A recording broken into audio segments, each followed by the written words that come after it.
केंद्र सरकारकडून अत्यावश्यक सेवा कायदा लागू करण्यात आलाय।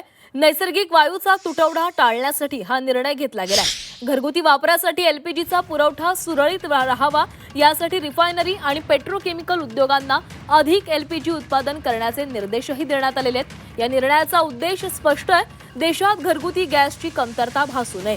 सामान्य नागरिकांना घरगुती गॅसची कमतरता भासू नये म्हणून सरकारनं कायद्याचा वापर करून गॅस पुरवठ्याला प्राधान्यक्रम ठरवलेला आहे। इराण-इस्रायल संघर्षाच्या पार्श्वभूमीवर देशांतर्गत नैसर्गिक वायूचा तुटवडा टाळण्यासाठी केंद्र सरकारनं हा मोठा निर्णय घेतलाय।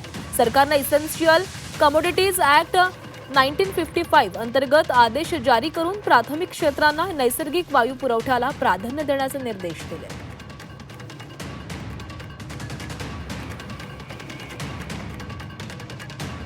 तर नैसर्गिक वायूचा तुटवडा टाळण्यासाठी सरकारनं हा निर्णय घेतलेला आहे। मात्र अत्यावश्यक सेवा कायदा हा लागू करण्यात आलाय आणि त्याच्यामुळेच घरगुती वापरासाठी एलपीजीचा पुरवठा सुरळीत राहावा यासाठी रिफायनरी आणि पेट्रोकेमिकल उद्योगांना अधिक एलपीजी उत्पादन करण्याचे निर्देश दिले।